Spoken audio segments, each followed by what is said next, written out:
Catherine of Siena, a light in the darkness. In a time when Europe trembled between wars, plagues, and spiritual confusion, a young woman was born in the city of Siena. Her name was Catherine, not the daughter of nobles or scholars, but of a simple craftsman and a devout woman with calloused hands and a heart full of faith.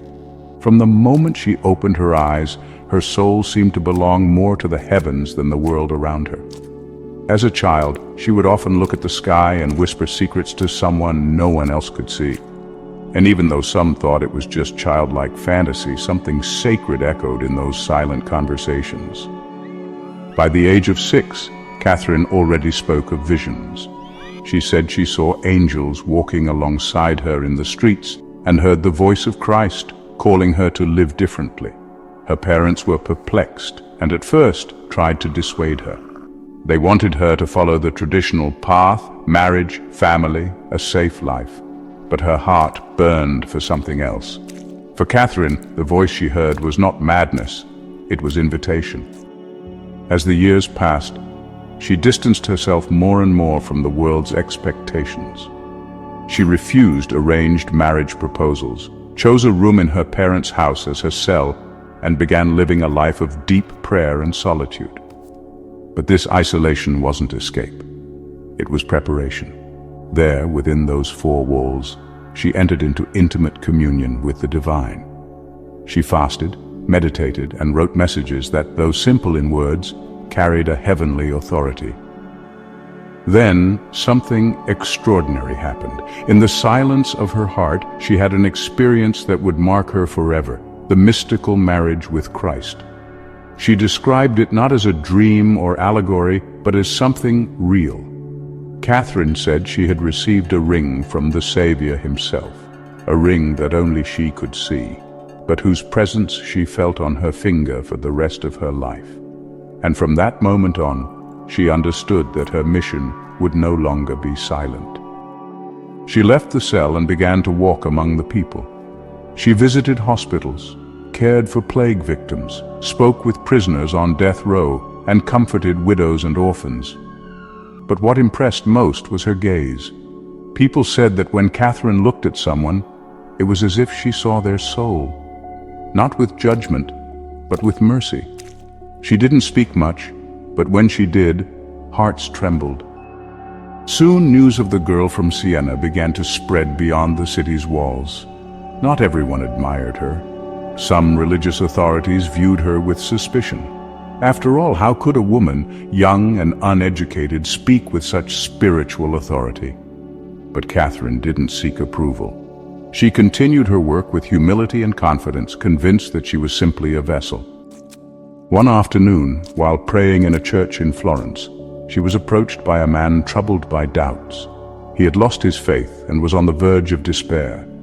Catherine, instead of preaching to him, simply held his hand and said, "Sometimes silence is where God shouts the loudest." The man wept, and something inside him shifted. These encounters multiplied. Catherine became a counselor to many, not because she had all the answers, but because she asked the right questions. She reminded people that holiness wasn't for the perfect, but for those willing to love despite their flaws. Her influence grew, and with it, the weight of her mission. The church was going through a period of crisis, with internal divisions and leaders removed from the people's suffering. Catherine, moved by the pain she saw, decided to write.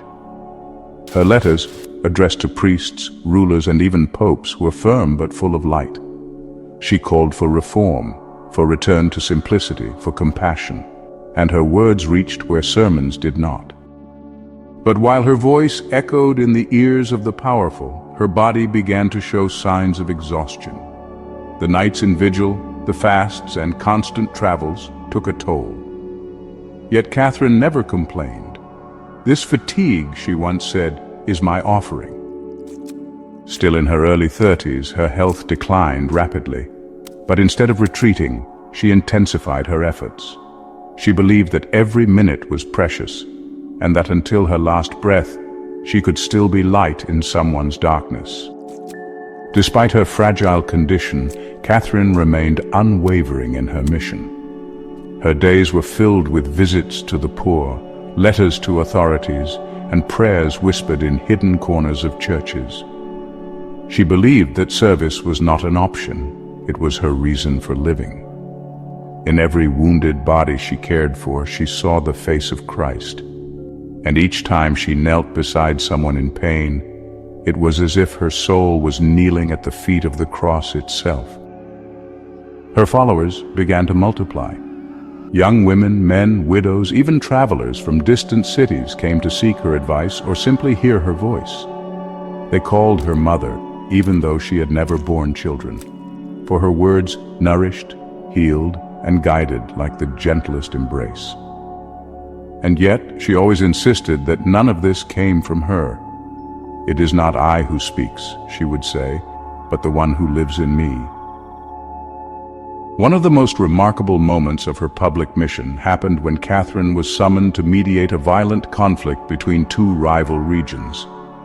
The war had already claimed many lives, and hatred ran deep.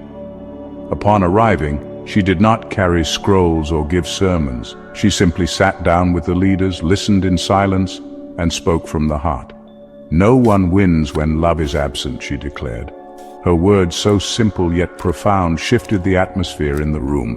An agreement was reached. And those who had long refused to look each other in the eyes embraced for the first time in years. But not everyone received her with open arms. Within the church itself, murmurs began to rise. Some cardinals labeled her a mystic charlatan. Others accused her of delusion or even heresy. Catherine remained silent before the accusations. Her only answer was prayer.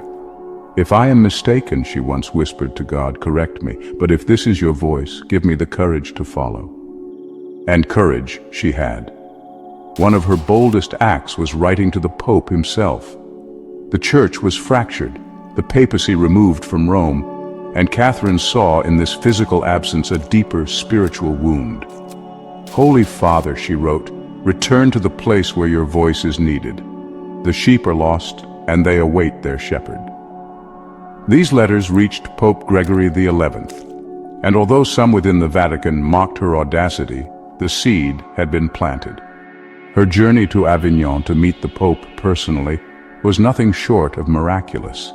A humble woman, thin, poorly dressed, walking into the palace of one of the most powerful men on earth. And yet, when she spoke, even the marble columns seemed to listen.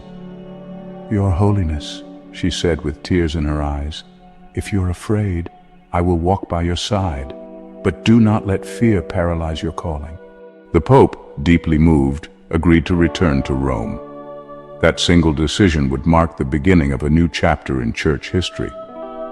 But for Catherine, it was not about victory or recognition. It was simply about obedience. Her influence continued to grow, but her strength declined. Friends urged her to rest, to stop writing, to stop fasting, to think of herself. But Catherine knew her time was short.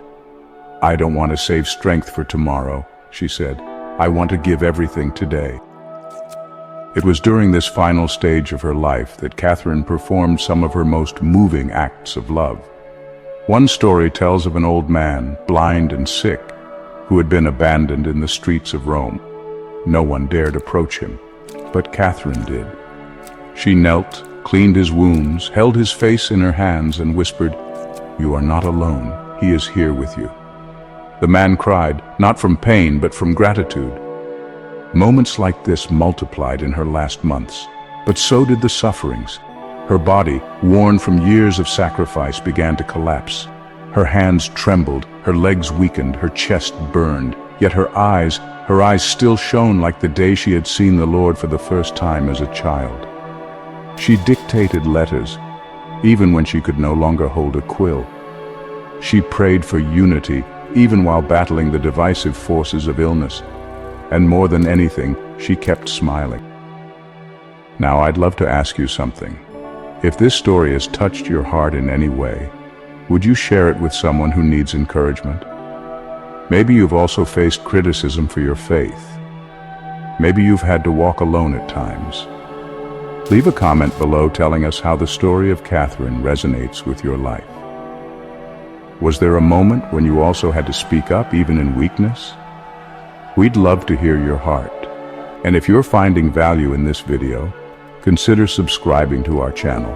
Not because we need numbers, but because we believe stories like this still have the power to change lives. When you subscribe, you're helping us bring more light, more faith, and more history into the lives of thousands of people. Click that subscribe button and let's walk this journey of faith together. Section: Sainthood and Legacy. Duration: 3 minutes, give or take 10 seconds. As her health faded like a candle at its end, Catherine's presence became even more luminous. Those who visited her in those last weeks would later say that her room, small and modest, felt like a piece of heaven. The walls seemed to echo her prayers, and a strange peace would settle in anyone who entered.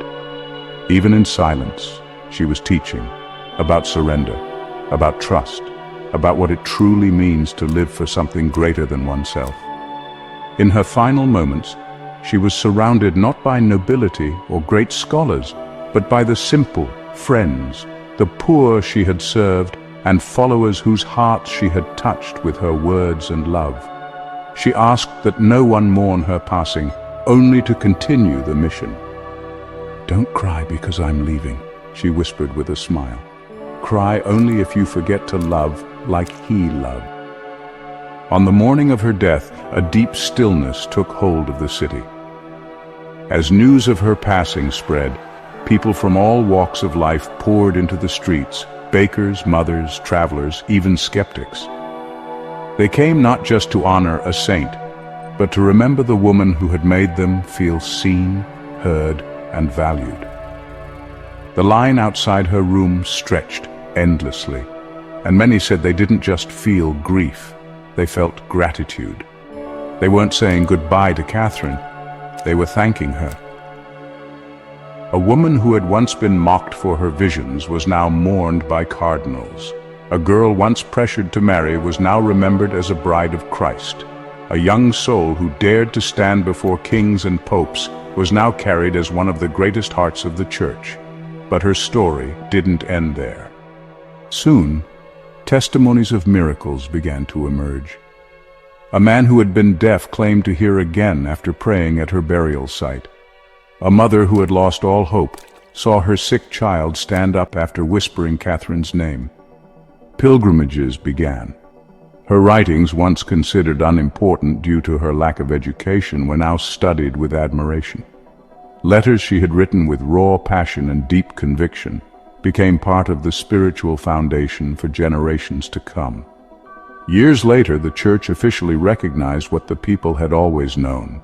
Catherine of Siena was declared a saint, and centuries after that, a title rarely given to women was finally bestowed upon her: Doctor of the Church. It wasn't just an honor, it was a seal on a life that had defied every expectation and proved that the voice of a woman with no power or titles could shake thrones and touch eternity. But even with all these accolades, her true legacy isn't found in golden plaques or ornate cathedrals. It lives in those who dare to love when it's hard, in those who stand for truth when silence would be easier, in those who give even when it hurts. That's what she taught with every step, every sacrifice, every tear. And now, dear friend, I ask you from the bottom of my heart, what part of this story spoke the loudest to you? Was it her courage in the face of rejection, her compassion for the forgotten, or her unwavering obedience to the whisper of God? Let us know in the comments. Don't be shy. We read each one with care. Share how Catherine's life connects with your own journey. We believe your story matters too. If you haven't subscribed to the channel yet, maybe today is the perfect moment. Not out of obligation, but out of shared purpose. When you subscribe, you join a growing community of people who believe that faith, history, and love still move the world. And if you feel this story should be heard by more hearts, share this video with someone who needs hope. Catherine's light still burns, and now it's in your hands to carry it forward. Thank you for walking this path with us today.